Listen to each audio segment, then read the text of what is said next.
Good evening बच्चों।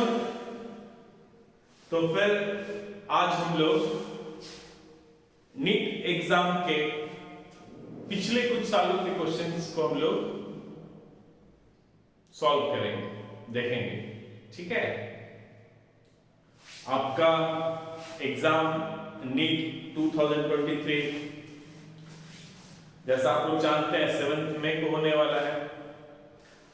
अब इस बार जो भी एस्पायरेंट्स हैं, एप्लीकेंट्स हैं, जो भी इस एग्जाम में अपेयर होना चाह रहे होंगे, जो भी अपेयर होंगे, आप सभी लोग पूरी एनर्जी के साथ में एग्जामिनेशन के लिए प्रिपेयर होने के लिए लग चुके होंगे, है ना। तो मैंने सोचा क्यों नहीं अब आपको पिछले यानी PYQs प्रीवियस ईयर क्वेश्चंस करवा दूं। तो आज क्लास 11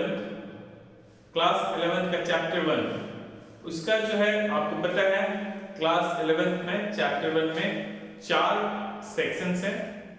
ठीक है, तो उसका जो सेकंड सेक्शन है आज diversity in the living world, इसके मल्टीपल चॉइस क्वेश्चंस हम लोग देखेंगे। ठीक है बच्चों, एक बात आप हमेशा याद रखना, यदि आप इस एग्जाम को क्रैक करना चाहते हो, सिलेक्शन पाना चाहते हैं, तो सिलेबस आपके माइंड में सेट होना चाहिए।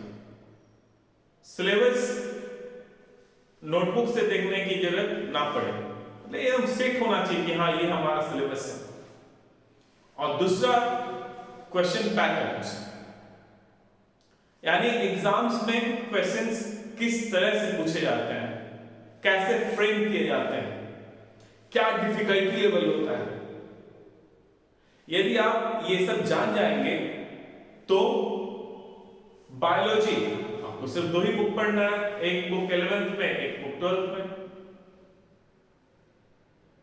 तो 2 बुक आप आराम से जितना टाइम है उसमें खत्म कर सकते हैं और 360 में से 350 प्लस आप स्कोर कर सकते हैं।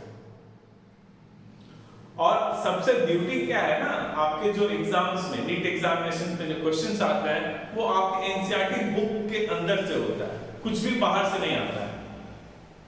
यानी यदि आप एनसीईआरटी बुक को समझ कर पढ़ लेंगे, कोई दूसरा बुक, अब आपके पास में टाइम नहीं है कि आप कोई दूसरा बुक रेफर करो, सिर्फ और सिर्फ आप एनसीईआरटी बुक पढ़ें, उसके लाइंस को समझने का कोशिश करें, समझ कर पढ़ें। जब आप कोई पैराग्राफ पढ़ते हो ना, तो यदि हाफ एन आवर पढ़ते हो तो एटलीस्ट 10 मिनट्स उसको आप सोचने में टाइम उसके बारे में सोचो। ठीक है, मेमोराइज करने को नहीं कह रहे, उसके बारे में सोचने को कह रहे हैं, समझने को कह रहे हैं। इससे क्या होगा ना, आपको बहुत लंबे समय तक चीजें याद रहेंगी और जब आप एग्जाम में उससे रिलेटेड क्वेश्चंस देखोगे तो आप इजीली सॉल्व कर पाओगे। तो मेरा एडवाइस होगा आपको कि अब जो है, जो भी 4.5 मंथ्स जो भी आपके पास में है, ठीक है, या 5 मंथ्स अप्रोक्सीमेटली मान के चलो, जो भी है, इसमें सिर्फ और सिर्फ एनसीईआरटी बुक पढ़ो, कोई भी दूसरा बुक नहीं पढ़ना है। ठीक है, और साथ में आप प्रीवियस ईयर्स क्वेश्चंस बैंक रखो, उसमें से सॉल्व करो, देखो, समझो।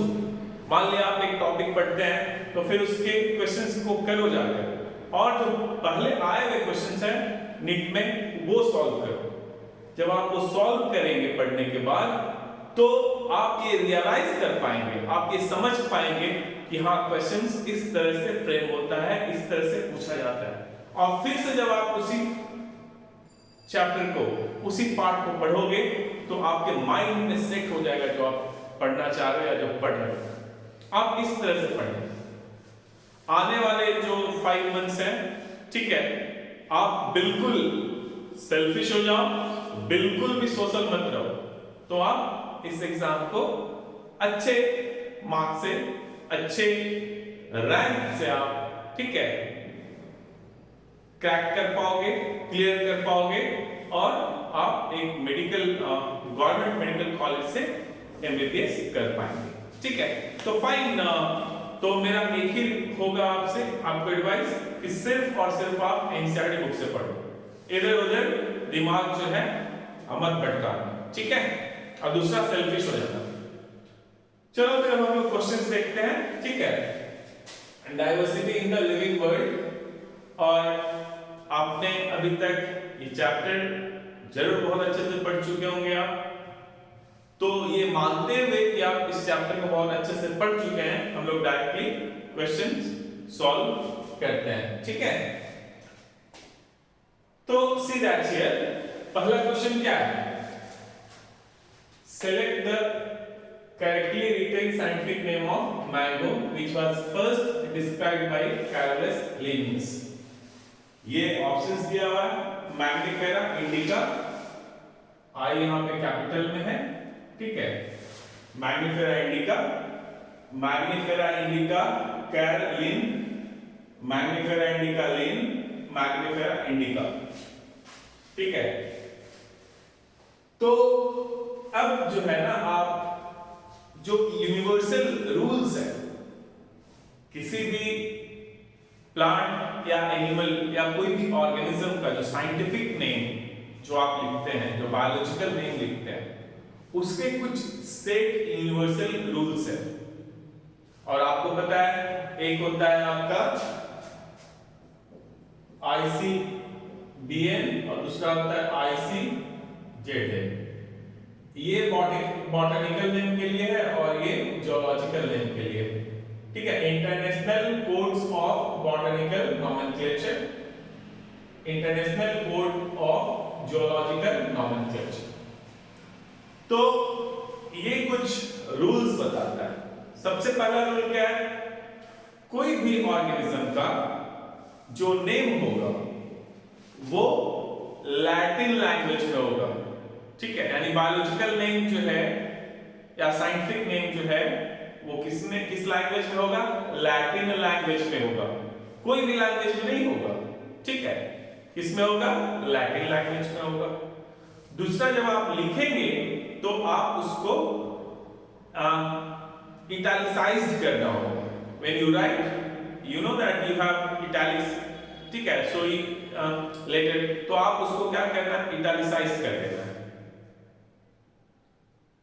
नाउ जब आप हैंड रिटन, जब हम हाथ से लिखेंगे तब तो वहां इटैलिसाइज कैसे करोगे? तो वहां पे अंडरलाइन करना है। ठीक है, उस नेम को आप अंडरलाइन कर देंगे। नाउ आपको पता है जो साइंटिफिक नेम होगा, जो बायोलॉजिकल नेम होगा, वो क्या होता है? बाइनोमियल होता है। यानी नाम का दो कंपोनेंट्स होगा, एक उसमें एक नेम जो एक कंपोनेंट जो है वो जीनस यानी जेनरिक नेम को इंडिकेट करता है, और दूसरा स्पेसिफिक स्पीसीज और स्पेसिफिक एपिथेट इसको इंडिकेट करता है। तो जो जीनस वाला जो फर्स्ट कंपोनेंट होगा वो जीनस को बताएगा, उसका जो फर्स्ट लेटर होता है वो कैपिटल में होता है, और जो सेकेंड कंपोनेंट है जो आपका स्पीसीज है उसका क्या होगा? स्मॉल लेटर में होगा। और दोनों को सेपरेटली हम लोग अंडरलाइन करते हैं, जब हैंड रिटन होगा तो सेपरेटली अंडरलाइन करते हैं। उसके बाद आप क्या करते हो? जो फर्स्ट डिस्क्राइब करता है, ठीक है, उसके नाम का एब्रिविएशन हम लोग जोड़ देते हैं। जैसे मैग्निफेरा इंडिका है, मैंगो का साइंटिफिक नेम है, बायोलॉजिकल नेम है। अब सबसे पहले इसको डिस्क्राइब किए थे कैरोलस लिनियस। तो कैरोलस लिनियस का यानी लिनियस जो है कैरोलस लिनियस, तो लिनियस का जो LIN जो है ना, ये इसका एब्रिविएशन हो गया, शॉर्ट फॉर्म हो गया। तो इसको जोड़ देना होगा जो कि फर्स्ट टाइम इसने डिस्क्राइब किया था। तो ये सब कुछ रूल्स हैं जो आपको बिल्कुल मेमोराइज कर लेना चाहिए, और आप देखोगे आपके नीट एग्जामिनेशंस में इस पार्ट से क्वेश्चन रहता है। ठीक है, जो रूल्स हैं, जो सेट रूल्स हैं, उनसे क्वेश्चंस रहता है आपके एग्जाम्स में। और चूंकि 2022 में यहां से क्वेश्चन नहीं था, तो इस बार 2023 में आप एक्सपेक्ट कर सकते हैं यहां से क्वेश्चन आ सकता है। ठीक है, तो जो वो है, आप सबसे पहले बायनोमियल नोमेनक्लेचर किसने दिया? तो कैरोलस लीबनिज़ ने दिया। फिर इसको जो आप लिखते हैं, जो उसके रूल्स हैं, वो मेमोराइज होना चाहिए। ठीक है, जो 4 या 5 रूल्स हैं वो आप मेमोराइज कर लेना, वहां से क्वेश्चन आते हैं। तो चलो पहले इसका हम लोग आंसर ढूंढते हैं। तो मैग्नीफायर इंडिका, देखो यहां भी ये भी कैपिटल से, ये भी कैपिटल से नहीं होगा। मैग्नीफायर इंडिका कैरलिन, तो एब्रिविएशन इसका ये सिर्फ होता है, तो ये भी नहीं होगा। मैग्नीफेरा इंडिका लीन और मैग्नीफेरा इंडिका दोनों सही है। यदि ये नहीं होता तब ये सही होता, लेकिन चूंकि ये दे दिया है और यहाँ पे क्लियरली लिखा हुआ है first described by Carolus Leibniz, तो इसका शॉर्ट फॉर्म आपको लेना पड़ेगा। ठीक है, एब्रिविएटेड फॉर्म। तो इसका आंसर क्या हो जाएगा? मैग्नीफेरा इंडिका लीन। तो करेक्ट आंसर इज सी। ये आपका करेक्ट आंसर है। Now, दूसरा क्वेश्चन क्या है? Which of the following is against the rules of ICBM? तो ICBM हम आपको बता रहे थे क्या होता है? International codes of botanical nomenclature. तो ये रूल ठीक है डिस्क्राइब किए हुए हैं। तो कौन अगेंस्ट है? तो देखो आप, hand retain scientific names should be underline करना चाहिए, ये रूल में है। Every species should have a generic name and a specific epithet, ये भी सही है। हर एक नेम का 2 कंपोनेंट होता है। ठीक है, एक जेनरिक होता है, दूसरा स्पेसिफिक होता है, ये भी सही है। Then scientific names are in Latin and should be italicized, ये भी देखो साइंटिफिक नेम्स हम लोग लैटिन में लिखते हैं और फिर इसको इटैलिसाइज कर देते हैं, ये भी सही है। Generic and specific names should be written starting with small letters। देखो कह रहा है जेनरिक और स्पेसिफिक दोनों किसमें स्टार्ट होना है? स्मॉल लेटर्स में। ये गलत है। देखो यहाँ पे M कैपिटल है और I स्मॉल है, यानी जेनरिक जो होगा वो कैपिटल में होगा और स्पेसिफिक स्पीसीज जो होगा, जो स्पेसिफिक एपिथेट होगा, वो स्मॉल में होगा। तो ये हमारा क्या हो गया? गलत हो गया। तो करेक्ट आंसर इज डी। ठीक है, यानी जेनरिक कैपिटल लेटर से स्टार्ट होगा और स्पेसिफिक नेम्स जो है वो स्मॉल लेटर से स्टार्ट होगा।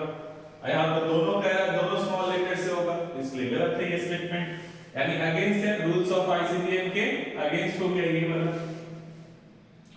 Next question is nomenclature is governed by certain universal rules. ठीक है, देखो ये रूल्स, ठीक है, ये इसी में रूल्स है। Which one of the following is contrary to the rules of nomenclature, यानी against, फिर से against आ गया। The names are written in Latin and सही है ये। When written by hand, the names are to be underlined, ये भी सही है।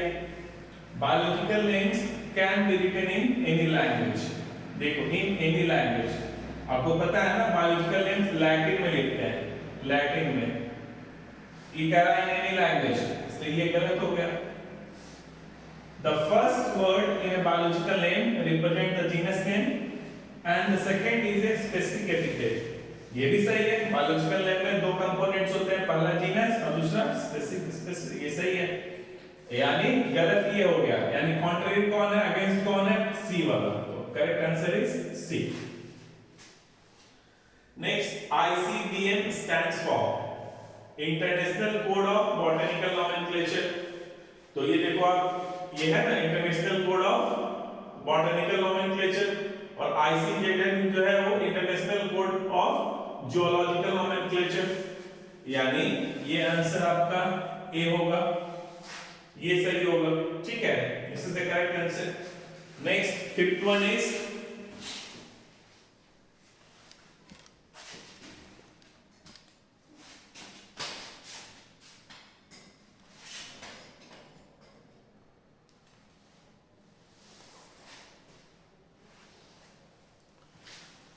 Next one is biosystematics aims eight.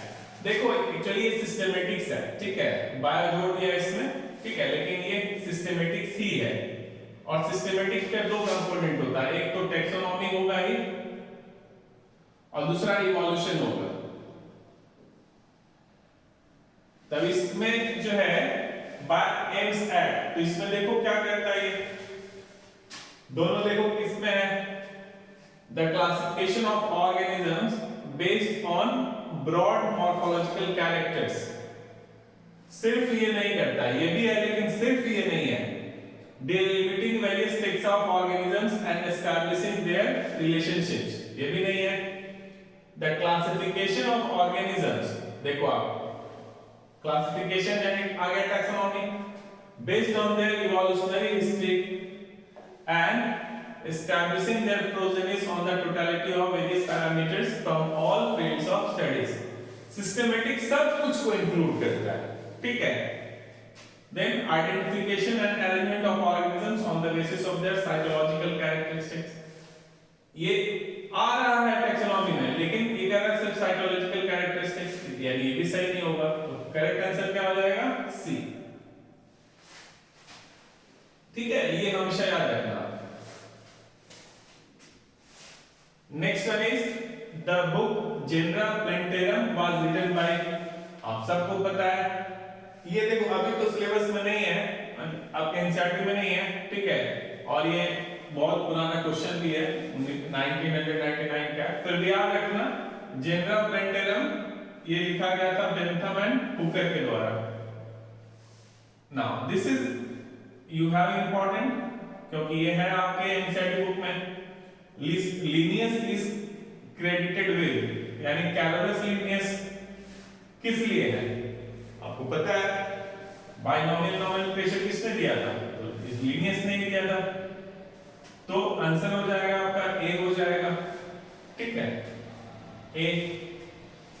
Next question is Linnaeus evolved a system of nomenclature called, same हो जाएगा यहाँ पे, मोनोनोमियल, वर्नाकुलर, बायनोमियल, पॉलिनोमियल, आपको पता है बायनोमियल दिए थे, तो सी आंसर हो जाएगा।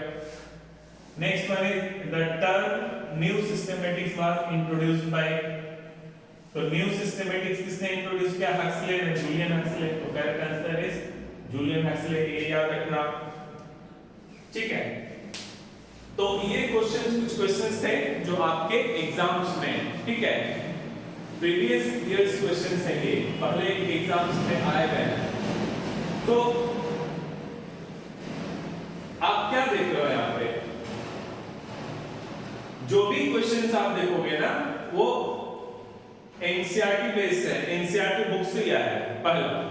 दूसरा जब आप देखोगे, जब इस वाले सेक्शन से देखोगे diversity in the living world, तो आप देख रहे हो जो नेमिंग है, किस तरह से आप नेम करते हो, किसी साइंटिफिक नेम कैसे देते हो किसी एनिमल को या प्लांट को या ऑर्गेनिजम्स को, उस पे ही मैक्सिमम क्वेश्चन बेस्ड है। तो इस पार्ट को आप अच्छे से पढ़ना, ठीक है, उसको आप मेमोराइज कर लेना, ओके। तो with this will stop here, okay, thank you.